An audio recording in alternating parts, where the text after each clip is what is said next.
जय जय श्री राम।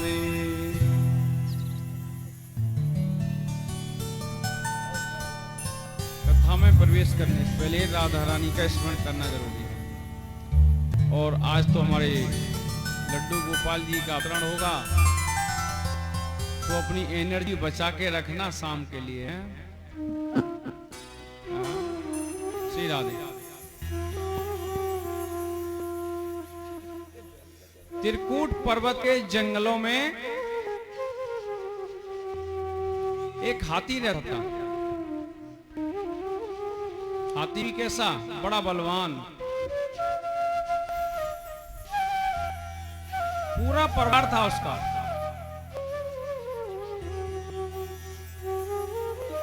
जिसका बड़ा परिवार होता है, बड़ा अभिमान हो जाता है। ऐसे ही उस हाथी को यानी कि गजेंद्र को अभिमान हो गया। अपने सामने किसी की गिनती नहीं करता था। एक बार की बात सभी लोग सोचने लगे, परिवार के सदस्य गजेंद्र के, कि सरोवर में चलते हैं और जल क्रीड़ा करते हैं। जैसे आजकल स्विमिंग पूल में जाते हैं ना नहाने के लिए, आते हैं स्विमिंग पूल में जाकर एक दूसरे को पानी फेंकते हैं, जल क्रीड़ा करते हैं। ऐसे ही गजेंद्र ने और उसके परिवार वालों ने सोचा कि हम भी जाकर जल क्रीड़ा करें।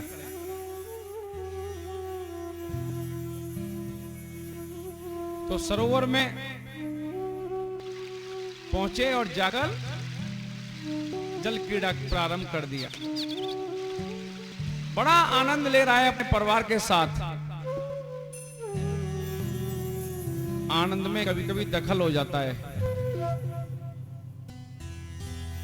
एक दूसरे के ऊपर पानी फेंक रहे हैं, जल क्रीड़ा चल रही है, बच्चों के साथ और पत्नियों के साथ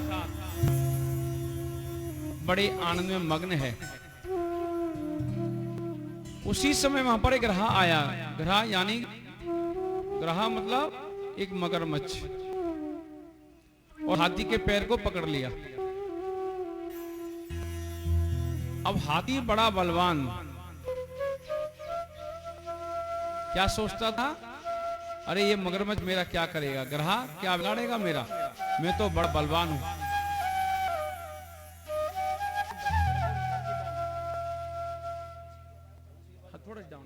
श्री राधे। अभी ये जो अपमान होता है ना, चाहे पैसे का हो, चाहे बल का हो, चाहे सुंदरता का हो, ये बड़ा खतरनाक होता है महाराज। लेकिन भगवान का और अवमान का डायरेक्ट वैर होता है, दुश्मन होते हैं। जहां अवमान वहां भगवान नहीं। अभी ग्रहा ने गजेंद्र का पैर पकड़ लिया। वो सोचने लग गया क्या बिगाड़ेगा मेरा, जब चाहूंगा बाहर फेंक दूंगा निकाल के एक लात में। अब तो ग्रहा ने अपनी मजबूत पकड़, अपनी जो पकड़ है वो मजबूत बना ली। अब तो गजेंद्र को दुख होने लगा, तो उसने ताकत लगानी प्रारंभ कर दी, अपना बल लगाया। उधर से महाराज ग्रहा ने भी बल लगाया। अंतर क्या हुआ, गजेंद्र धरती पर भारी था क्योंकि वो पानी का जंतु है ही नहीं, वो ग्रह कहां का है, जल का, इसलिए उसका बल भारी पड़ गया।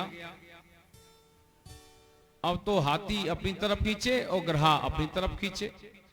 वो तो पानी में खींच खींच के गहराई की तरफ ले जाने लग गया गजेंद्र को। पूरी ताकत लगा ली गजेंद्र ने, अपनी बीवी को, अपने बच्चों को पुकारा। अब बीवी और बच्चों ने सहायता की हाथी को निकालने के लिए,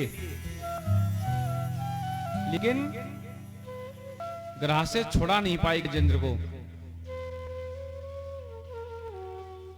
अब तो बच्चे धीरे धीरे खिसकने लग गए।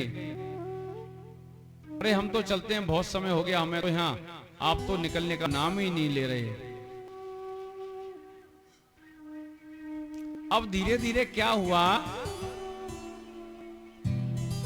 उसकी कई पत्नियां थी, वो भी सोचने लगी ना तो इधर जा रहे और ना इधर आ रहे, यहां कब तक भूखे प्यासे हम खड़े रहेंगे और उनकी मदद करते रहेंगे।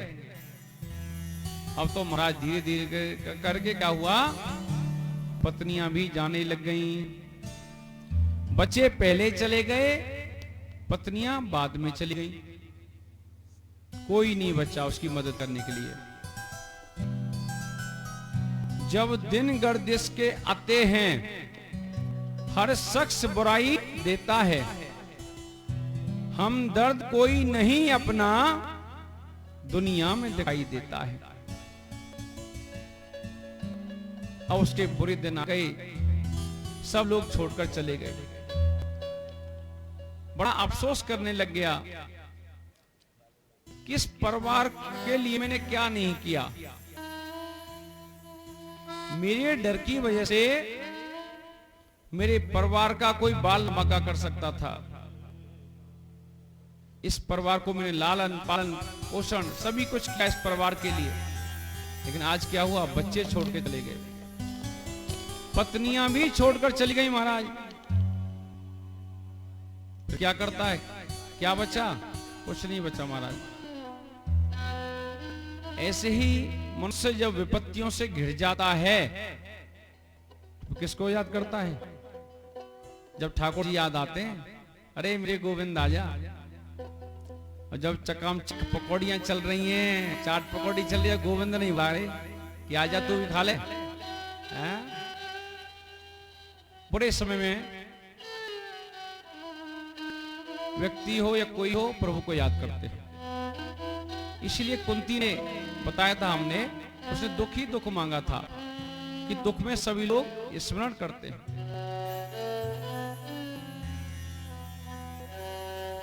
तो हाथी ने अब किसको बुलाए, प्रभु को। कौन से प्रभु को पता नहीं, उस परमपिता परमेश्वर को आवाज लगाई, एक पुष्प ले लिया सरोवर से और ऊपर की तरफ सूंड जब थोड़ा सा बच गया, डूबने वाला था हाथी, जब प्रभु को याद किया, हे परमपिता परमेश्वर, जो भी शक्ति इस ब्रह्मांड को चलाती है, मेरी रक्षा कर। अब भोले बाबा सोच रहे हैं, भैया हमारा तो नाम लिया नहीं। ब्रह्मा जी सोचने लगे, मेरा भी नाम नहीं लिया। अब विष्णु भगवान सोच रहे हैं, जो किसी का नाम नहीं वो ही मेरा नाम है, इसने मुझे बुलाया है, मैं अवश्य इसकी मदद करने जाऊंगा। और उसका वाहन क्या है, अभी कोई क्या होता, कहीं जाना होता, गाड़ी निकलो भाई, उनकी गाड़ी कौन सी, गरुड़ भगवान। अब गरुड़ को अवमान हो गया उस समय कि जो ब्रह्मांड नायक है, सर्वशक्तिमान है, मैं उसको अपनी पीठ पर लेकर चलता हूं, जब ही चलता है। भगवान सोच रहे हैं, अरे मेरा भक्त को संकट है और इसको यहां अवमान हो गया, लेकिन कोई बात नहीं, पहले इसका अवमान दूर करना जरूरी है। हाँ जी गरुड़ जी चलिए, हाँ जी चलो महाराज,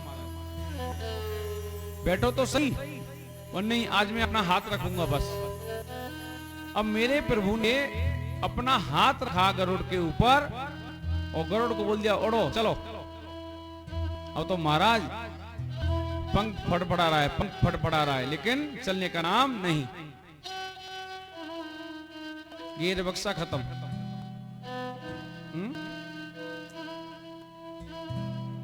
यह गरुड़ देवता ने जो उनके वाहन हैं उन्हें क्षमा मांगी है, प्रार्थना की है, महाराज मुझे मेरे अपराध को क्षमा करो।